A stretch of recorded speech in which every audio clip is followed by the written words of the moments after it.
Saudara, kunci untuk kita mengalami berkat Tuhan di tahun yang akan datang, jangan kikir, jangan pelit. Cuma di kelompok ini yang amin nih. Yang di situ tidak, apalagi yang di atas itu. Ya, saya ngomong ini karena saya sendiri sudah mempraktekkan. Saya mempraktekkan. Ya, dan saya tahu Tuhan itu bekerja. Tuhan punya format untuk bekerja. Sebab dia tidak bisa mengingkari firman-Nya. Dia bilang siapa yang menabur, mereka yang akan Kalau saudara nggak pernah nabur, apakah Anda akan pernah nuai? Ya, tidak mungkin. Kita harus mengerti cara kerja Tuhan. Hari ini saya dan suami kami dipercayakan begitu banyak hal-hal yang luar biasa oleh Tuhan, bahkan berkat Tuhan. Tapi itu tidak terjadi dengan sendirinya, saudara. Saya ingat 21 tahun lalu di Solo. Saya dulu pelayanan, saudara. Kami beli rumah di Mojosongo. Warga Mojosongo ada di sini? Yang dari Mojosongo teriak, Wih, banyak sekali orang Mojosongo ya. Haleluya. Saya dulu beli rumah di Mojosongo di Penny Regency di Mojosongo. Saudara, kami tinggal di sana, tapi waktu 21 tahun lalu saya menikah, saya tinggal di Pondok Mertua Indah. Lalu saya punya anak yang pertama, masih bayi waktu itu. Saya mau cerita tentang menabur. Nggak tahu nih, saya larinya ke menabur nih ya. Tuhan lagi mau bukakan rahasia buat setiap kita. Lalu waktu itu saya ingat anak saya masih bayi. Dan besok itu uang saya tinggal 50.000, 21 tahun yang lalu. Tinggal 50.000. Itu besok anak saya susunya habis. Harus saya pakai buat beli susu.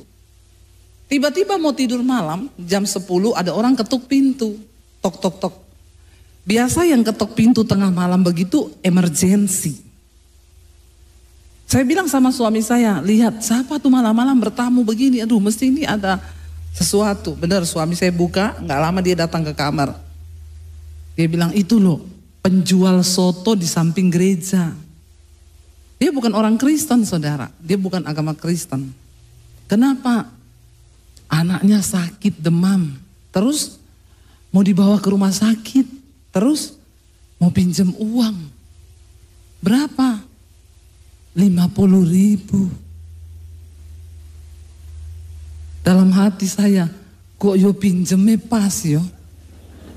Pinter tenan yo. Mbok yo separuh 25. Mbok selawe ngono yo. Minjemnya 50 nih.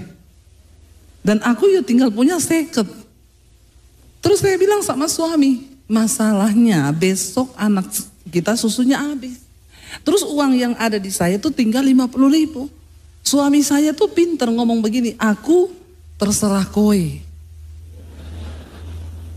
Kata suami saya, aku manut, nek kowe ngomong kei tak kei.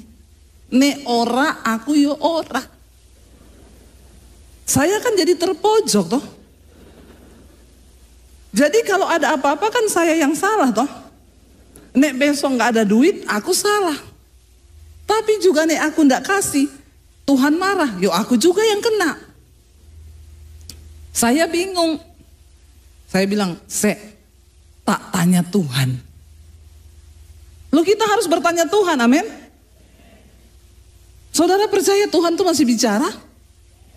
Saudara percaya Tuhan masih menuntun? Kalau enggak percaya pulang saja. Buat apa saudara datang ke gereja? Benar toh? Lalu saya merenung sejenak, Tuhan. Saya enggak doa puasa dulu ya, karena orang nunggu di depan pintu toh. Jangan kau bilang doa puasa saya aku yo. Cuma dipinjam seket yo doa puasa saya yo, dasar pelit loh. Saya bilang, Tuhan, malam ini ada orang datang, engkau tahu Tuhan apa yang aku alami. Kenapa engkau beri pencobaan yang seberat ini? Kenapa Tuhan? Ini piye Tuhan? saya ini begini. Tapi tiba-tiba Tuhan itu bicara, yang dia kasih tahu tuh firman. Makanya saudara harus banyak baca. Banyak orang datang sama saya, Bu, gimana mendengar suara Tuhan? Pernah baca Alkitab enggak? Enggak pernah. Lah terus Tuhan ngomong apa? Lah kamu tuh enggak pernah baca Alkitab. Tuhan itu tidak ngomong drama Korea, enggak. Dia ngomong firman. Waktu saya tanya, jawaban Tuhan itu cuma gini. Kesusahan sehari cukup untuk sehari. Besok ada kesusahannya sendiri. Jangan tepuk tangan. Enak kau tepuk tangan? Kau tidak merasakan penderitaanku? Gampang tepuk tangan. Tolong diresapi. Resapi. Menjadi pelaku firman itu tidak gampang. Tidak segampang kau tepuk tangan. Ya, tolong dijiwai cerita saya. Waktu saya dengar suara itu, ya pertama saya tengking dalam nama Yesus. Tapi kan itu firman, yo. Nggak mungkin tuh setan bicara firman. Saya bilang sama suami saya, Tuhan ngomong kesusahan sehari cukup untuk sehari. Tapi ini ayat tidak berlaku kalau saudara baru gajian, terus saudara pergi ke mall. Terus saudara lihat ada tas harga 5 juta. Gajiku 5 juta Tuhan. Terus saudara bilang, firman Tuhan berkata, kesusahan sehari cukup untuk sehari. Besok ada kesusahan. Itu kau mencobai Tuhan. Itu suara setan pasti, yang menyamar. Jangan salah dengar loh saudara ya. Sekali engkau salah dengar, ya cilaka saudara. Jadi saya bilang sama suami, Tuhan bilang besok ada kesusahannya sendiri. Jadi kasih. Terus kalau ngasih, jangan harap. Amin. Kalau saudara terima WA, biar tali silaturahmi tetap terjalin, pinjam dulu 100. Itu banyak bukan menjalin tali silaturahmi, malah memutuskan tali persaudaraan. Ini uang ini bahaya saudara, bahaya uang ini. Ya dia itu menduduki seperti posisi Tuhan dalam hati manusia loh. Makanya jangan cinta uang ya. Kita harus belajar. Lalu saudara saya bilang sama suami, kasih aja. Kata suami saya, dia bilang minggu depan dia ganti. Kasih, ndak usah harap ganti. Makanya pinjamkan sesuai kapasitas imanmu. Amin. Kalau ada orang datang, Bu saya pinjam uang 10 juta boleh nggak? Coba kau timbang di hatimu, kira-kira kalau 10 juta itu ndak dibalikin, kau sakit hati ndak? Kalau kau sakit hati jangan kau pinjamkan 10 juta. Sesuai kemampuanmu. Kemampuanmu berapa? 50.000, kau pelit itu. Pelit kau ya. Kasih seikhlasmu 1 juta atau 2 juta, tapi ndak usah ganti. Akhirnya saudara, kata saya bilang sama suami saya, kasih aja, ndak usah harap ganti. Ini bapak bukan orang Kristen ya. Lalu dikasih saudara. Besoknya saya bilang, ini anak nggak ada susu lagi. Ya udah, nggak apa-apa, air masak nasi itu kan bisa diambil toh. Kasih gula dikit diminumin ya. Atau bikin teh lah, kasih gula apalah gitu ya. Sore itu suami saya pelayanan saudara. Saya bilang gini, aku ikut boleh nggak? Saya ingat pelayanannya waktu itu di Atria. Atria situ loh. Jadi ini bukan cerita bohong, ini cerita nyata nih. Kejadiannya di kota Solo. Lalu saya ikut saudara. Waktu ikut itu acara full gospel. Saya duduk di situ, suami saya waktu itu main keyboard dia di sana. Saya duduk, tiba-tiba ada bapak-bapak pengusaha masuk. Ini bapak ini orang kaya. Waktu saya lihat dia masuk dari pintu, tiba-tiba suara di hati saya berkata begini, nanti Bapak itu akan memberkati kamu. Saya langsung tengking, dalam nama Yesus, mata duitan.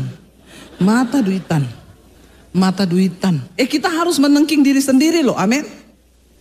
Harus menimbang suara hati, itu bahaya loh, bisa salah loh. Dalam hati saya berkata begini, dasar mata duitan, mentang-mentang gak ada duit, lihat orang kaya, muka langsung berubah jadi celengan babi. Pengen diisi. Bertobat. Jangan meminta-minta, jangan pasang tampang menyedihkan. Datang sama Tuhan saudara. Itu suara datang terus di hati saya, tengking terus dalam nama Yesus. Ih, ini ngapain sih ini? Tapi saya bilang begini akhirnya, Tuhan kalau memang ini dari Tuhan pasti terjadi. Tapi saya tidak mau melakukan apa-apa. Jangan saudara datangi Bapak itu dan berkata, Pak,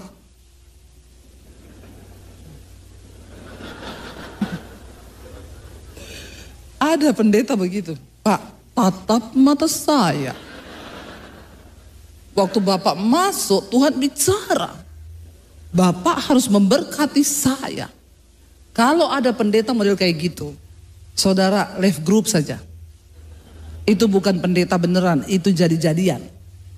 Nubuat bukan nubuat, lu buat-buat.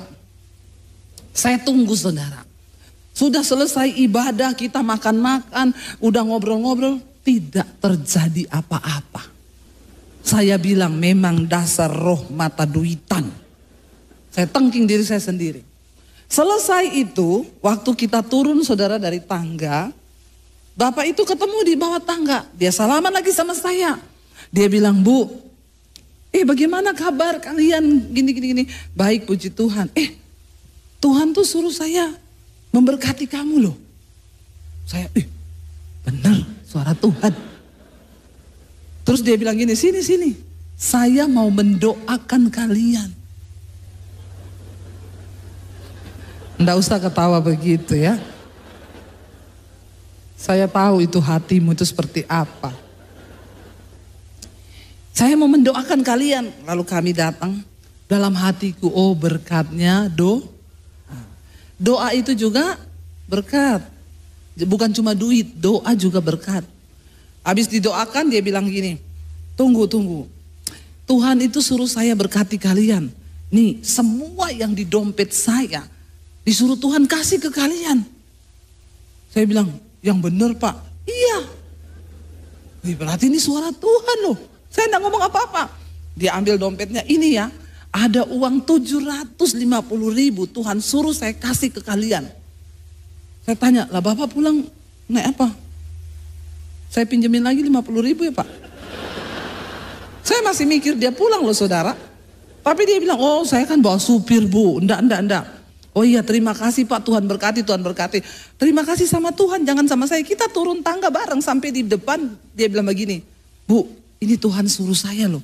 Ada nomor rekening enggak? BCA ada, saya bilang ada Pak, berapa? Lupa Pak, enggak hafal. Nomor rekening tolong dihafal. Ya. Supaya kalau Tuhan mau bukakan pintu berkat, saudara ingat loh. Karena kan orang bisa berubah toh. Kalau sekarang saya ditanya hafal 785 034 0241 BCA Debbie Bastir. Hafal di luar kepala. Nggak usah tepuk tangan. Dulu enggak, dia tanya, hafal nomor rekeningnya berapa Bu? Enggak hafal nih Pak. Oh ya udah besok jam 8 tolong kirim ya SMS ke nomor saya. Oh iya Pak, baik Pak. Tuhan loh yang suruh saya ini. Saya juga bingung, saya nggak pernah kayak gini, tapi ini Tuhan suruh. Besok pagi kan dia bilang jam 8 toh. Kalau ada orang janji begitu, saudara tunggu sampai jam 8 baru kirim itu nomor rekening. Ada orang dibilang jam 8, jam 6 dia sudah kirim. Jam 8 dia WA, sudah transfer belum? Jadi orang yang mau memberkati ini seperti ada utang sama dia. Ini orang-orang mata duitan begitu saudara. Jadi saya tunggu jam 8, dia tanya, Bu mana nomor rekeningnya? Baru saya kirim, ini Pak. Akhirnya siang jam 10 dia telepon, Ibu ada di mana? Ada di rumah sama suami. Bisa datang ke BCA pusat di sini? Oh iya. Iya Pak, kami ke situ. Ada yang saya mau sampaikan, ke sini aja. Kami datang, dia bilang, dia pegang amplop coklat, saudara. Bu, Pak, ini ya. Saya nggak tahu ya, saya baru kali ini gini loh. Tapi ini Tuhan yang suruh. Jadi terima kasih sama Tuhan ya. 21 tahun yang lalu dia bilang ini ada uang 10 juta. Tuhan suruh saya berkati kalian. Saya enggak tahu kenapa. Tapi Tuhan suruh, jadi total dia beri kami itu 10.750.000. Saudara tahu waktu pulang itu saya bilang sama suami saya, coba kalau kemarin kita enggak kasih itu tukang soto pinjem uang 50.000. Loh benar saudara, mungkin kita tidak akan lihat mujizat itu. Saudara percaya Tuhan bekerja itu dengan metodenya. Mungkin itu malaikat Tuhan yang dikirim untuk menguji hati kita terhadap uang itu seperti apa. Tuhan itu tidak sembarang mempercayakan sebuah pekerjaan besar atau keuangan yang besar kalau kita ini nggak bisa dipercaya. Amin. Dan akhirnya saudara saya bilang sama suami, kalau kemarin kita nggak kasih, hari ini kita nggak lihat loh mujizat itu loh. Tapi nggak usah pulang dari sini saudara tanya, ada yang mau pinjam nggak 50? Nggak usah, Tuhan tidak bisa direkayasa. Saudara tahu sampai hari ini Tuhan memberkati kami itu luar biasa. Saya tadi malam bersaksi saudara ketika pandemi datang. Ya, kami ini uang di rekening hanya 10 juta. Saya bilang sama suami, kita mau hidup bagaimana dengan uang 10 juta? Kita nggak tahu nih pandemi sampai kapan. Dan saya dengan suami itu baru menyadari bahwa selama ini ternyata kami ini terlalu percaya sama Tuhan sampai kita ini tidak aja gaji bulanan saudara. Kami ini hanya hidup dari pelayanan. Jadi waktu pandemi datang tuh kan semua pelayanan berhenti. Tidak ada pelayanan. Saya bilang kita tidak ada gaji apa-apa nih, kita hidup begini. Jadi saya tuh sama suami dari dulu kami tuh tidak pernah bisa kredit apa-apa lewat bank. Karena saya pernah mau kredit rumah. Saya diwawancara di interview sama bank, Bu, Ibu ada gaji, ada sekian tiap bulan. Maaf Bu, kami butuh slipnya untuk laporan ke bank. Itu dia Mas, kenapa? Saya ini ada gaji tapi tidak ada slipnya. Dia tanya, loh, lah gajinya dari mana Bu? Dari surga Mas. Ada ya Bu gaji dari surga ya? Lah saya ini kan hamba Tuhan Mas, jadi saya tuh gajinya dari surga. Lah terus slip gajinya Bu, dengan iman Mas. Terus Masnya itu bilang gini, tapi maaf ya Bu, kami punya bank ini kebetulan belum menerima slip gaji dengan iman.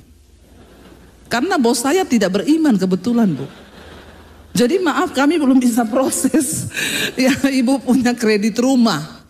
Tapi Tuhan tahu saking kami terlalu beriman, sekarang kita nggak pernah beli kredit, cash. Beli rumah cash, beli mobil cash. Semua itu karena Tuhan. Amin. Saudara, jangan engkau tidak mempercayai Tuhan loh. Saya bersaksi ini. Bagaimana Tuhan itu menyatakan kemuliaannya waktu kita belajar percaya.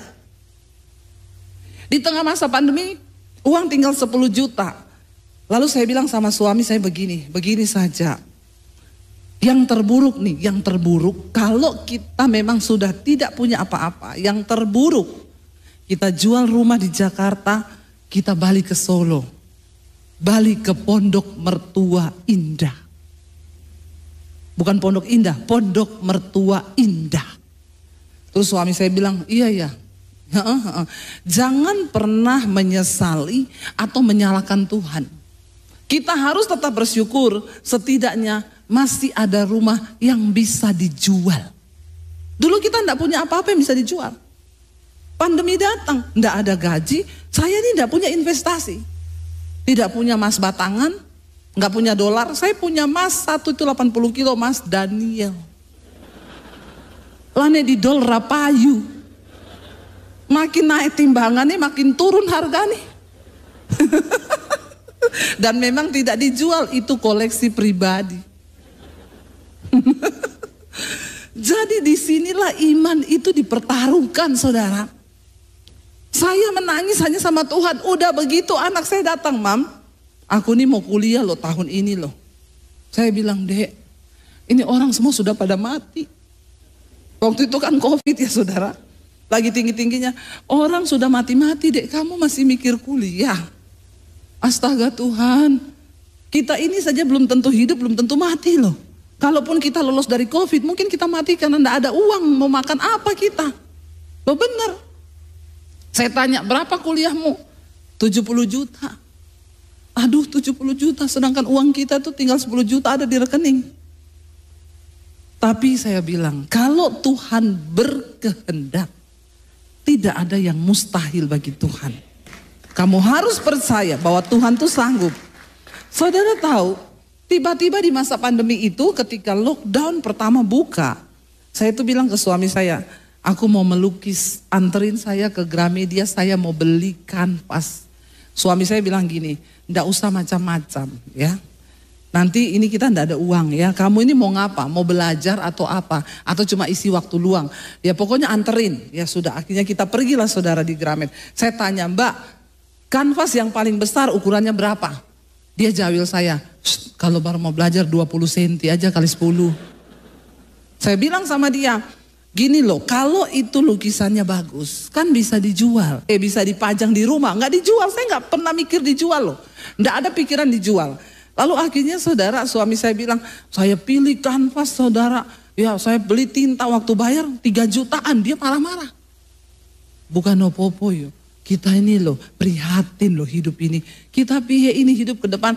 Saya cuma bilang, enggak apa-apa lah, aku mau beli aja ya. Memang laki-laki sama perempuan tuh beda. Ya, kalau laki-laki itu selalu memikirkan dengan logika. Anaknya masih mau kuliah 10 tahun, dia sudah pikir dari sekarang. Ya, makanya banyak bapak-bapak rambutnya rontok sebelum waktunya. Ya, itu karena kau stres. Ukuran otak laki-laki itu lebih kecil daripada perempuan. Tapi survei membuktikan otak laki-laki itu memorinya kecil tapi overload. Makanya survei membuktikan lebih banyak laki-laki yang kena stroke daripada perempuan. Ini survei loh, bukan saya yang ngomong loh ya, bener. Beda sama perempuan, perempuan itu ukuran otaknya lebih besar. Tapi sebagiannya kosong. Bukan karena, enggak usah tepuk tangan. Bukan karena perempuan itu enggak mikir, bukan. Tapi perempuan itu beda sama laki-laki. Perempuan itu lebih pakai perasaan. Dia ada masalah, dia curhat sama temennya. Halo say, dibalas sama temennya, iya Cin. Itulah kelebihannya perempuan. Laki-laki enggak bisa begitu. Halo say, terus balas hai Cin. Aduh, cucok meong. Pasti kau setengah laki-laki itu ya. Saudara, ketika kita itu curhat, ya udah plong kita curhat. Lalu saya bilang sama suami, nggak apa-apa lah, beli aja gini. Akhirnya pulanglah saudara. Ini cara Tuhan pelihara kita ya. Akhirnya ketika suami saya ngedit di studio, saya ngelukis 2 jam tok, 2 jam selesai 1 lukisan. Suami saya keluar, dia bilang, lukisannya sopo iki? Saya bilang, ada siapa di sini? Kamu melihat ada orang lain di sini kah? Aku tanya serius loh, iki lukisannya sopo? Lah sopo? Sing enek neng kene iki sopo? Terus dia bilang, ini lukisanmu? Oh no. Susah ya meyakinkan kau ya. Sudah ndak ada orang di sini, cuma saya, dia ndak percaya lagi toh. Padahal kita bilang berbahagialah yang percaya sekalipun belum. Ini sudah melihat loh, tetap ndak percaya. Akhirnya saya daripada meyakinkan dia, saya foto, saya upload di Instagram. Puji Tuhan, lukisan pertama saya laku. Tiba-tiba ada yang inbox, Bu, dijual ndak lukisannya? Saya bilang, saya ndak jual lukisan, ini lukisan baru pertama saya. Tapi kalau ibu jual, saya beli boleh nggak? Saya bagus Bu lukisannya, terserah. Ya udah berapa Bu? Terserah. Ya udah minta nomor rekening ya Bu, saya kasih. Dia kirim bukti transfer. Lukisan pertama saya laku 10 juta. Wow. Saya senang, saya lari ke sebelah, saya bilang, "Say, lihat lukisanku laku." Poyok. Masih gitu lah, poyok, piro. Saya kasih lihat bukti transfer, nih. Tenan nih. Wong Solo tenan nih. Saya bilang, iki tenan iki. Udah tak cek nih, masuk ini loh. Dia langsung bilang, besok tak antar beli kanvas. Baru percaya. Langsung dia mau antar saya beli kanvas. Saudara tahu, dalam keadaan paceklik uang saya tinggal 10 juta berkurang. Tiba-tiba lukisan begitu yang hanya dalam waktu 2 jam laku 10 juta. Saya semangat lagi enggak melukis. Semangat saudara 45, kayak baterai Energizer baru dipasang. Saya melukis lagi saudara. Saudara tahu dalam waktu pandemi 1 tahun pas parah-parahnya itu saya melukis hampir 50 lukisan yang keluar. Tunggu, jangan tepuk tangan dulu. Sabar. Yang termurah itu 5 juta, yang paling tinggi 75 juta, 70 juta, 50 juta, 45 juta, 30 juta, 25 juta. Itu saudara hitung sendiri, di tengah masa pandemi. Tuhan jika berkenan kepada hidup seseorang, tidak peduli keadaan di sekelilingmu seperti apa, jadilah orang yang diperhitungkan Tuhan, saudara. Amin. Di tengah masa pandemi saya melihat YouTube channel saya, saudara, itu naik satu hari 1000 subscribe nambahnya. Sehari nambah 1000. Kok enggak wow ya? Wow. Loh itu YouTube aja bilang kalau ada channel seminggu nambah 1000 itu hacker. Lah channel saya sehari nambah 1000 di hacker malaikat. Loh bener, hari ini hampir 800.000 subscribe-nya. Kalau nambah saudara ini ya langsung jadi 1 juta ini. Dan saudara, saya melihat apa yang diucapkan Tuhan tahun 2018 akhir. Tuhan tuh bilang begini, cepat ambil alih dunia media untuk pemberitaan Injil. Lalu kami temukan YouTube, saya mulai khotbah di YouTube. Aku akan memberkati engkau, Tuhan bilang, dengan berkat bangsa-bangsa, bahkan tuayan bangsa-bangsa. Waktu saya ngomong itu ke suami saya bilang gini, opo meneh iki. Nek ngomongi sing masuk akal wae. Tuayan bangsa-bangsa, berkat bangsa-bangsa ki mikire piye say. Sedangkan di Jakarta aja kita ini bingung pelayanannya iki opo. Siapa yang tahu? Saudara, Alkitab berkata Tuhan memberitahukan rahasianya kepada orang-orang yang bergaul karib dengan dia, kepada orang-orang yang takut akan dia, kepada orang-orang yang menghormati dia, kepada orang-orang yang mau hidup di dalam perkenanannya. Katakan amin. Dan itu terjadi di tengah masa pandemi. Tuhan memberkati kami yang tadinya saya harusnya jual rumah pulang ke Solo. Apa yang terjadi? Tuhan membalikkan keadaan. Nggak jadi jual rumah, malah beli rumah, bangun studio, beli rumah. Di tengah masa pandemi kami bangun puluhan gereja di desa-desa.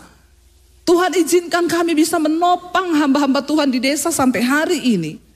Dan bulan Januari nanti saya meresmikan sekolah Alkitab dan misi di Bandungan yang dibangun di atas tanah 4.500 meter. Kami akan menyekolahkan orang-orang dari daerah yang tidak mampu, mereka bersekolah gratis untuk jadi hamba Tuhan. Saudara, waktu saya melangkah dapat visi itu saya bilang, Tuhan saya ini tidak punya uang. Waktu keluar proposal pembangunan miliaran, saya bilang sama suami, ini uang dari mana saya? Kenapa kita terlalu berani? Tapi Tuhan itu kan saya bilang, Tuhan aku bukan orang pintar, aku bukan orang kaya. Tapi saya dengar suara Tuhan berkata, aku tidak cari orang pintar, aku tidak cari orang kaya. Aku cari orang yang beriman. Sebab dengan imanlah semua proyek-proyekku di muka bumi ini akan terjadi dan terlaksana. Cuma dengan iman. Amin saudara. Dan saya melihat Tuhan bekerja saudara. Bagaimana Tuhan melengkapi ya. Waktu mau pembangunan saya lihat proposal pembangunan sekian miliar. Saya bilang sama suami, gampang. Nanti kalau saya lagi siaran di Mesbah Doa, kan kalau malam itu yang nonton hampir 50.000 sampai 60.000 setiap jam 8 malam. Kalau pagi itu 75.000 sampai 100.000 yang nonton. Gampang lah, taruh aja nomor rekening, nanti saya ngomong, saudara kami akan bangun sekolah, silakan menabur. Itu pasti banyak. Tapi Tuhan tegur saya, karena kita ini bukan gereja. Tuhan tuh ngomong gini, kamu mau bertindak dan melakukan sesuai kekuatanmu? Kalau kamu lakukan itu, aku ndak ikut campur tangan. Tapi kalau kamu tidak melakukan itu dengan iman, aku akan turut bekerja. Saudara tahu, saya mau bersaksi, uang yang sudah kita siapkan untuk pembangunan sekolah sampai hari ini tidak terpakai. Dan itu sekolah sudah selesai. Kami tidak pernah jalankan proposal. Saya tidak pernah minta sumbangan dan membuka rekening untuk pembangunan. Karena kami bukan gereja, berbeda kalau saya tuh gereja. Tapi saya melihat Tuhan itu ada dan hidup. Sebelum waktunya habis kita baca ayat. Udah habis tuh waktunya, ini jam rusak kali ya. Saya ini belum khotbah loh, baru bersaksi sudah habis. Yuk kita buka Ibrani pasal yang ke-11 saudara. Saudara, Tuhan itu ada, Tuhan itu hidup, dan Dia itu mau menyatakan mujizat dan kemuliaannya bagi kita yang percaya kepada Dia. Buka bersama Ibrani 11 ayat yang ke-6, kita baca dengan suara yang keras dan sampai rohmu mendengar ya. Ibrani 11 ayat yang ke-6, baca bersama 1, 2, 3. Tetapi tanpa iman tidak mungkin orang berkenan kepada Allah. Sebab barang siapa berpaling kepada Allah, ia harus percaya bahwa Allah ada dan bahwa Allah memberi upah kepada orang yang sungguh-sungguh mencari Dia. Katakan, ayat ini berkata, barang siapa berpaling kepada Allah, saya percaya kita semua yang ada di tempat ini, kita semua sudah berpaling kepada Allah kan? Kita sudah tinggalkan dunia, kita sudah tinggalkan hidup lama kita, dan saat ini kita berpaling kepada Tuhan, mau mengikut Tuhan. Dan ayat ini berkata, setiap orang yang sudah berpaling kepada Tuhan dan memilih mengikut Tuhan, engkau harus percaya bahwa Tuhan itu ada. Amin. Tapi berapa seringnya kita ketika kita berhadapan dengan persoalan masalah, iman kita jadi ciut dan kita berkata, apa benar Tuhan itu ada? Iman adalah dasar dari segala sesuatu yang kita harapkan dan bukti dari segala sesuatu yang belum kita lihat. Barang siapa mengaku percaya kepada Tuhan, engkau harus percaya bahwa Tuhan itu ada. Saudara, kenapa kita nggak pernah melihat mujizat? Kenapa kita nggak pernah melihat pertolongan Tuhan? Kenapa kita nggak pernah melihat ada begitu banyak janji Tuhan digenapi? Karena engkau seringkali meragukan Tuhan. Mari katakan pada dirimu, Tuhan itu ada. Di dalam keadaan sesulit apapun bilang, aku percaya Tuhan ada dan Dia turut bekerja dalam segala perkara untuk mendatangkan kebaikan di dalam hidup kita. Katakan, amin. Jangan takut melangkah memasuki tahun 2024. Pastikan engkau hidup dalam perkenanan Tuhan. Sebab Tuhan menyertai orang yang berkenan. Anak-anak muda, engkau jangan sombong dengan kepintaranmu. Ya, engkau tuntut ilmu S1, S2, S3 sampai S21 kayak Samsung. Saya mau bilang, tanpa perkenanan Tuhan itu sia-sia. Kita melihat dunia ini semakin canggih. Banyak sekarang pekerjaan manusia yang digantikan robot, yang digantikan mesin. Tenaga-tenaga administrasi sudah banyak yang mulai digantikan mesin. Dan kalau kita tidak mengandalkan Tuhan di hari-hari ke depan, engkau tidak akan melihat kemuliaan Tuhan atas hidupmu. Saya ini diusir dari rumah. Waktu saya terima Yesus, papi saya bilang, kamu keluar dari rumah. Kalau kamu pilih Yesus, angkat kaki dari rumah ini. Jangan anggap kamu punya keluarga. Satu lagi, jangan bawa ijazahmu. Yang kasih sekolah itu saya. Saya mau lihat kalau kamu pergi dari rumah. Saya mau lihat enggak bawa ijazah. Saya mau lihat Yesus kasih makan kamu pakai apa. Ikut Yesusmu. Saya keluar dari rumah tanpa bawa ijazah. Saya memulai hidup dari nol, saudara. Saya numpang di kos-kosan di Kota Palu. Dari Kota Poso saya diusir. Saya berangkat ke Kota Palu 7 jam perjalanan. Di Kota Palu saya tinggal di kos-kosan orang. Untuk bisa numpang tinggal dan makan. Saya cuci baju anak kos, saya nyapu, saya nyetrika. Saya jadi pembantu di situ. Kadang iblis ngomong, goblok ikut Yesus jadi pembantu. Pulang ke keluargamu. Di sana banyak pembantu yang cuciin bajumu. Tapi saya bilang, Tuhan, hidupku bukan milikku lagi. Aku telah ditebus dan hargaku lunas dibayar. Dan karena itu hidupku adalah milik Kristus. Saudara, jangan lihat saya yang sekarang. Kalau saudara lihat bagaimana harga yang harus saya bayar mengikut Tuhan. Air mata demi air mata, penderitaan demi penderitaan. Tuhan itu mempercayakan sesuatu kepada orang. Itu tidak main-main. Kenapa Yusuf diberi kepercayaan yang besar? Ya, sebab dia lulus melewati proses yang besar. Dia percaya Tuhan itu ada. Bahkan ketika dia di penjara, dia tidak menolak Tuhan. Dia bilang, aku percaya Tuhan. Rencanamu, mimpi yang Tuhan berikan itu pasti digenapi. Waktu saya di Kota Palu di kos-kosan, saya itu berdoa. Saya ingat, saya sering doa puasa terpaksa waktu di Palu itu. Kenapa? Karena enggak ada makanan di tempat kos. Jadi saya puasa terpaksa. Saya pikir daripada enggak makan, ya sekalian puasa aja dapat upah surgawi toh. Daripada saya cuma tahan lapar, enggak dapat upah, sama-sama tahan lapar, mending puasa.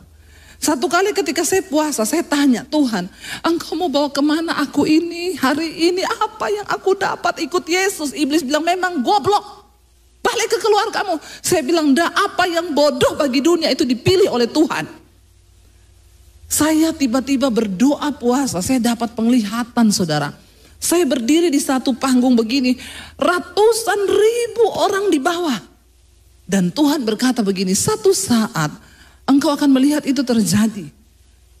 Pulau-pulau akan menantikan pengajaranmu, bangsa-bangsa akan menantikan pengajaranmu.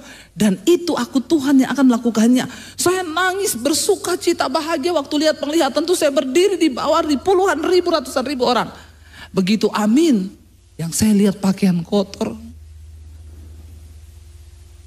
Saudara, namun hari ini saya mau bersaksi kepada saudara. Apa yang diucapkan dalam Tuhan dalam penglihatan itu hari ini terjadi. Terjadi. Bangsa-bangsa menantikan pengajaran saya. 1 tahun 4 kali saya keluar negeri saudara. Nanti bulan Maret kami ke Amerika lagi. 1 bulan di sana pelayanan keliling. Saya melihat bagaimana pintu-pintu Tuhan bukakan. Hari ini saya kebingungan ngatur jadwal. Ya, kadang saya sama suami itu, kita tuh tiap hari tidur di hotel. Kadang bangun pagi nih, kita di kota mana ini ya? Iya, kadang suami saya lagi tidur bangun, telat. Kita hari ini terbang. Saya bilang terbang kemana saya? Kita baru turun ini. Sampai lupa loh saudara, saking tiap hari pelayanan. Iya, pelayanan. Makan siang di Semarang, makan pagi di Semarang, makan siang di Makassar, makan malam di Manado. Loh Tuhan. Saya melihat apa yang Tuhan janjikan. Dan kenapa itu bisa digenapi? Kalau engkau sudah berpaling kepada Tuhan, percaya bahwa Tuhan itu ada. Karena banyak orang gak percaya Tuhan itu ada, tapi dengan mulut dia bilang ya. Sekarang kalau kita menghadapi masalah, saudara lebih memilih percaya mujizat Tuhan, atau ketika saudara butuh uang nih, saudara lebih tergoda pinjol. Nggak usah angkat tangan yang terjebak pinjol. Banyak orang Kristen WA ke saya, Bu saya terjebak pinjol Bu, pinjam dulu. Dia bilang gini lagi, tadi malam saya berdoa, Tuhan menampakkan mukanya Ibu Debbie. Saya balas, oh iya, Tuhan bilang apa? Tuhan bilang pinjam uang ke Bu Debbie. Jadi saya mau pinjam sama ibu 6 juta saja. Saya bilang, oh makanya tadi malam saya juga berdoa, saya dapat suara Tuhan. Tuhan bilang apa Bu? Jangan dikasih. Jangan bawa nama Tuhan kau ya. Saudara, ya, ketika kita menghadapi masalah, mana yang kita pilih? Cari pinjaman sama keluarga, cari orang, ya, atau berharap sama Tuhan? Ketika kita menghadapi hari itu kita butuhkan, apakah kita lebih pilih datang ke menyelesaikan masalah tanpa masalah? Apa itu? Member ya? Kok tahu? Harapkan Tuhan saudara. Saya dan suami, kita ikut Tuhan, kami punya prinsip. Kita hamba Tuhan, tidak boleh pinjam uang. Tuhan itu ada. Berapa besar kapasitas iman yang engkau buka bagi Tuhan, sebesar itulah engkau akan melihat Tuhan bekerja di hidupmu. Karena ayat ini berkata, barang siapa berpaling kepada Allah, engkau harus percaya bahwa Allah itu ada dan bahwa Tuhan memberi upah kepada orang yang sungguh-sungguh mencari Dia. Saudara, tahun 2024, ayo cari Tuhan sungguh-sungguh. Jangan cuma sekedar beribadah, cari Tuhan. Investasikan waktumu duduk di kaki Tuhan. Buat anak-anak muda di sini saya mau bilang, kau yang mau cari jodoh, ya, duduk di kaki Tuhan. Tanya Tuhan supaya tidak banyak kau melakukan kesalahan. Ya, kalau cari jodoh jangan cuma lihat kayanya. Ada orang bilang sama saya, iya Bu, hari gini kalau mau cari jodoh di Jakarta, kalau di Jakarta, ya. Ada orang mau pacaran sama saya bilang, kau pacaran sama saya? Kau sudah baca itu tulisan di gerbang tol? Apa? Pastikan saldo Anda cukup. Ya, berumah tangga itu bukan hanya saldo, saudara. Ya, kita perlu tuntunan Tuhan. Ya, kalau mau menikah tuh sama pegawai pom bensin itu selalu dia bilang, kita mulai dari nol ya Mbak. Amin. Walaupun mulai dari minus, asal bersama Tuhan, engkau tidak perlu takut, sebab Dia akan menyatakan kemuliaannya bagi orang-orang yang sungguh-sungguh percaya kepada Tuhan. Saudara, kita mau datang kepada Tuhan hari ini percaya. Saudara pulang baca lagi ayat ini. Ini ayat adalah sebuah rahasia besar yang banyak orang Kristen tidak mengerti, tapi saya mengerti. Saya melihat dengan pandangan iman. Dan hal itu terjadi dan sungguh-sungguh terjadi. Tuhan mau hidupmu jangan berhenti hanya menjadi orang Kristen, tapi jadilah orang yang memberi dampak bagi hidup orang lain. Amin. Jadilah orang yang berdampak bagi hidup orang lain, supaya saudara orang lain melihat kemuliaan Tuhan yang ada dalam hidup kita. Mari kita bangkit berdiri bersama. Biar kita mau berkata kepada Tuhan, kami mau imani Tuhan bahwa pertolongan kami itu hanya datang dari Tuhan saja. Pengharapan kami itu hanya pada Tuhan saja. Jangan biarkan tantangan masalah apapun hari ini mengecilkan imanmu, menciutkan imanmu. Tapi sungguh-sungguh bilang sama Tuhan. Kita mau naikkan pujian yang tadi. Kita mau bilang, Tuhan, kami tahu dan percaya pertolongan kami itu hanya ada pada Tuhan. Suami istri, mari engkau sungguh-sungguh percaya pada Tuhan. Tahun depan